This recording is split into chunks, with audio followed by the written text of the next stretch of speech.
Hello there everyone and welcome to the Mr. Sinn channel. Today we are going to be reviewing Unit 4 of AP Psychology, Learning. Remember, this video is part of a larger Ultimate Review Packet. In the Ultimate Review Packet, you'll find review videos for every unit in AP Psychology, study guides that go along with each of the videos, practice quizzes, practice AP tests, and much more. This video is going to be going fast, so make sure you take out the study guide that goes along with the video. You can find it again in the Ultimate Review Packet. As we go through the different concepts of Unit 4, make sure to answer the questions in the study guide. Once you're done with this video, you can go back and check your answers in the answer key, which of course can be found in that Ultimate Review Packet. Unit 4 starts off with an introduction to learning. We can see that individuals learn in a variety of ways. One of the simpler ways of learning is through association. This is when an individual connects items or experiences together based on the order in which they were experienced. Individuals also learn with observational learning, which is when an individual learns by observing other individuals. For example, if you're trying to improve your three-point shot in basketball, you may watch others shoot to learn how to improve your own shot. Sometimes learning can be delayed. This is known as latent learning. This is when an individual is exposed to information, but you do not show your learning until later when you have a need to show it. People also learn through social interaction. For example, you may copy the body language of others without even thinking about it. This is known as social learning. There's also insight learning and trial and error learning. Insight learning is when there is a problem that needs to be solved, and an individual will mentally work through the details to arrive at a solution. While trial and error learning is when an individual tries a bunch of different solutions at random until one is successful. Lastly, we can see that some people learn through accidental reinforcement, and this can cause an individual to develop superstitious behavior, which is when an individual links something with a positive effect even when they're not related. Today we can see that our understanding of learning has been shaped by a variety of different individuals, such as John Garcia, who did research with association. He believed that some associations are more readily available compared to others. He is most known for his research into taste aversion, which is when an individual has a negative association with food that they ate because it resulted in sickness or pain in the past. Albert Bandura coined the term observational learning. He conducted the famous Bobo doll experiment, which had children be exposed to a video of an adult playing with toys. One of the videos had the adults playing non-aggressively with the toys, while the other video had the adults playing aggressively with the toys. Bandura found that the children who watched and were modeled aggression did show aggression when playing with the Bobo doll. Edward Tolman looked at latent learning. He had rats compete in mazes and discovered that rats who had previously been exposed to certain mazes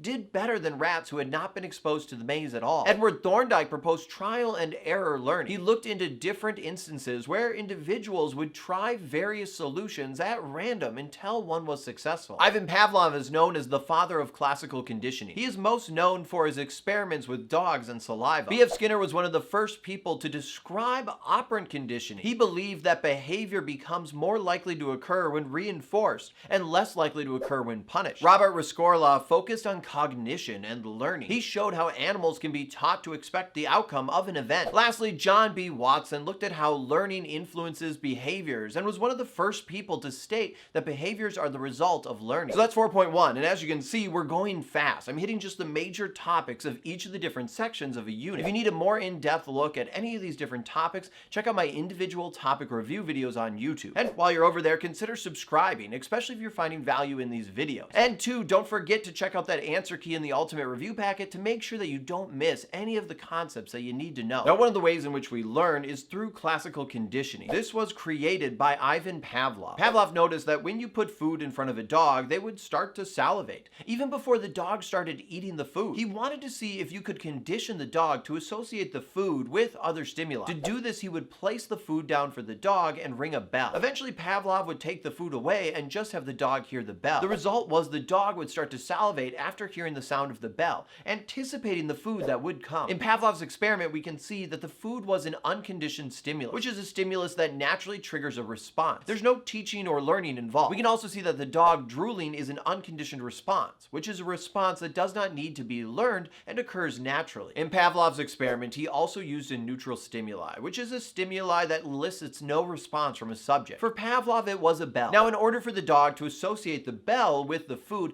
Pavlov used a process known as acquisition. This is a process of associating an NS with a UCS. For Pavlov, it is associating the food and the bell together. Once conditioning has occurred, we can see we now have a conditioned stimulus and a conditioned response. A conditioned stimulus is paired with an unconditioned stimulus to trigger a conditioned response. A conditioned response is when a previously unconditioned response is occurring due to a condition conditioned stimulus. In Pavlov's experiment, the conditioned stimulus was the bell, and the conditioned response was the dog salivating to the sound of the bell. We can see that when we have our neutral stimulus paired with our unconditioned stimulus, acquisition will occur. As time goes on, the strength of the conditioned response intensifies. But if we just have the conditioned stimulus by itself without the unconditioned stimulus, extinction starts to occur. And as more time passes, the strength of the CR decreases. Remember, extinction occurs when the unconditioned stimulus is no longer paired with the conditioned stimulus. If we go back to Pavlov and his experiment, this would happen if Pavlov kept ringing the bell but never gave the dog food after the bell. However, if we pause for a period of time, we can see spontaneous recovery of the conditioned response. But if we have the CS alone again, extinction will start to occur. When trying to gain more insight into conditioning, Pavlov also discovered that sometimes the subject would associate similar stimuli to the conditioned stimuli,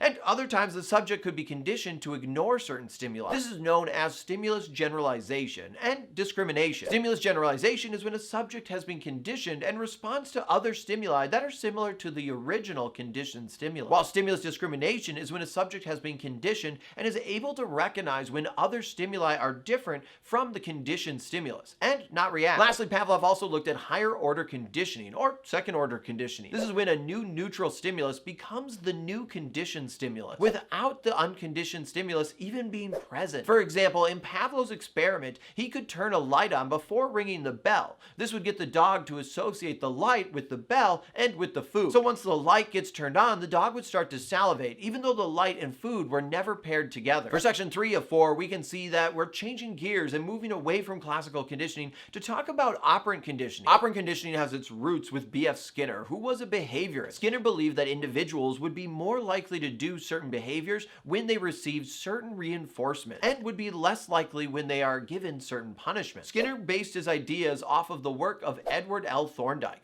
who conducted an experiment with cats trying to get out of a box. This early operant conditioning was known as the law of effect, which is when behaviors are followed by a favorable consequence, they become more likely to occur. And when behaviors are followed by an unfavorable consequence, they become less likely to occur. One thing to remember is consequences can be both good and bad. A consequence is a result or an effect of an action. As we learn about operant conditioning, remember one of the ways in which it is different from classical conditioning is that operant conditioning involves making an active decision, while classical conditioning involves a response to a stimulus. Skinner first used the Skinner box and a concept known as shaping to try and get rats to push a lever. To do this, Skinner put a rat inside a Skinner box, which had a speaker, a light, and a lever. At first, the rat would get food pellets as the rat moved closer to the lever, but eventually the rat would only get a food pellet when the rat pushed down on the lever. This process is known as shaping, and it's what helps reinforce desired behavior. In Skinner's experiment, the lever acted as a discriminative stimulus, which is a stimulus that elicits a response. In this case, a food pellet. Now, when using operant conditioning, we can use positive reinforcement, negative reinforcement, positive punishment, and also negative punishment. Positive reinforcement is when a desirable stimulus is added, which has the result of promoting or increasing a behavior. An example of this would be if you get an A in your class and your parents give you $50, which motivates you to keep studying in the future. A negative reinforcement is when an undesirable stimulus is removed, which has the result of promoting or increasing a desirable behavior. An example of this reinforcement would be if you get an A in your class and instead of giving you a reward, your parents decide to take away your chores at home, which motivates you to keep working hard in school. Now, positive punishment is when an unpleasant stimulus is added and the result is a decrease in an undesirable behavior. For example, if you get a bad grade in school and you have to give your parents money for each bad grade you have,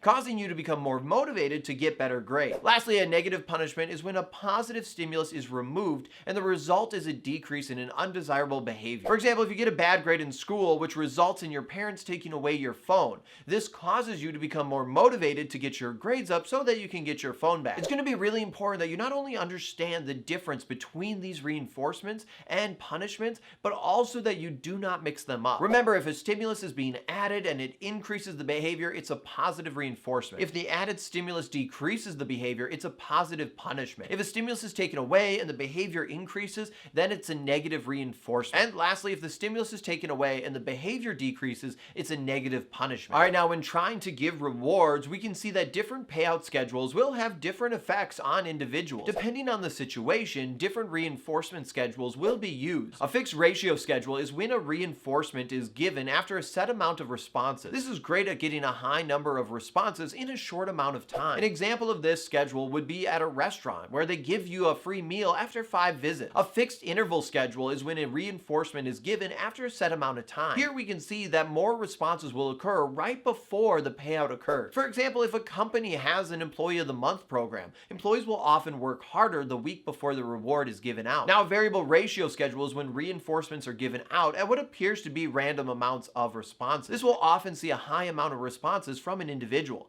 since the individual has no idea when the reward could come and may think it could be that next response. A great example of this would be slot machines at a casino or even loot boxes in a video game. Lastly, there is a variable interval schedule, which gives reinforcements out after a random amount of time. Responses here are often consistent over a period of time, since there's no incentive to increase the frequency of the responses. An example of this would be if a company uses secret shoppers to see if their employees are doing what they're supposed to. If the employee is on task, they may get a gift card. I also want to quickly touch on a concept known as the over-justification effect. This happens when extrinsic rewards replace intrinsic motivation. This can cause the enjoyment of an activity to go down, and if the extrinsic reward stops, well, it's most likely that the behavior will stop as well. So we can see when using rewards and reward schedules, it's important not to overdo them. Now remember, extrinsic rewards or extrinsic motivation is when an individual is motivated to perform a desired behavior because of an external reward or to avoid an external punishment, while intrinsic motivation is when an individual has a desire to do something for their own sake. There is no external punishment or reward. All right, you made it to the last section of Unit 4. Here we will review different social and cognitive factors in learning. When looking at how people learn, we can see a variety of different factors that influence a person's ability to learn. For example, we can see the impact of different biological factors, such as a person's genetic predisposition, adaptive responses, or neural mirroring. There are also psychological factors that influence learning, such as a person's previous experiences, their generalizations or expectations, and previous associations a person may have on the particular topic. Lastly, we could also look at different social and cultural influences, such as the person's culture, their motivation, family, friends, or peer group. All these different factors influence a person's ability to learn different topics. Sometimes we can see that certain topics may be easier for us to learn compared to others. For example, people and animals have a biological predisposition to learn associations between different things that help them with survival. This is known as preparedness. We can see that different biological instincts can actually be quite powerful. It's been observed that animals will often revert back to certain biological patterns even after learning has occurred. This is known as instinctive drift. Individuals such as Robert Rescorla and Alan Wagner looked into learning and discovered the importance of cognition in learning. To do this, they conditioned rats with a tone and a shock. The result of the experiment was that conditioning occurred in the first group of rats, but not the second group. This was because of how they set up the experiment. If you need more information on this experiment, go check out my Unit 4 Topic 4 video on YouTube. And if you're finding value in this video or any of the other videos on my channel, consider subscribing. That way you get notified when I post more AP Psychology content. We can also see insights into learning by looking at Edward Chase Tallman with his rat study. In his experiment, rats had to complete mazes. What was discovered was that as the rats continued to complete the mazes, they developed a cognitive map, which is a mental layout of the environment. This allowed the rats to be able to increase their speed and efficiency at solving the maze. Another thing that was observed is the concept of latent learning, which is learning that happens, but it's not noticeable until there's a reason to demonstrate it. Now, when looking at learning, we can see that people learn through a variety of different ways. Two of the ways are social learning and observational learning. Social learning is when individuals learn from watching others, interacting with other people, or mimicking other people. Observational learning, on the other hand, is when a person learns information or skills from watching others receive different reinforcements or punishments, and will expect a similar outcome to occur if they do the same action. One thing that impacts a person's interest and ability to learn is an individual's locus of control, which can be broken down into external locus of control, which are different outside factors that impact a person and could determine their fate or outcome, and internal locus of control, which shows how a person could impact their own fate. Essentially, external locus of control are outside forces that cannot be controlled by an individual, and internal locus of control are things that are inside an individual's control. If an individual has a high degree of external locus of control and little internal locus of control, the individual may become frustrated and give up, causing the individual to feel powerless in a situation. Lastly, we can see that when people encounter different problems, they may use different strategies to handle those problems and reach a desirable outcome. Problem-focused coping is when individuals try to eliminate or reduce stress by directly changing the stressor itself or changing how they interact with the stressor. While emotion-focused coping is when individuals try to eliminate or reduce stress by ignoring or avoiding the stressor. stressor and focus on their own emotional needs that connect to the stressor and how it makes them feel or react. And just like that, another unit review video is done. Now you need to go back to the ultimate review packet and check your answers with the answer key in the packet. Also, make sure you go and take the unit practice quiz to make sure you're understanding all the major concepts in Unit 4. Plus, don't forget to check out all the other resources in the packet for the other units as well. As always, if you found value in this video, consider subscribing and supporting the channel. Thank you so much for watching. I'm Mr. Sinn, and I will see you next time online.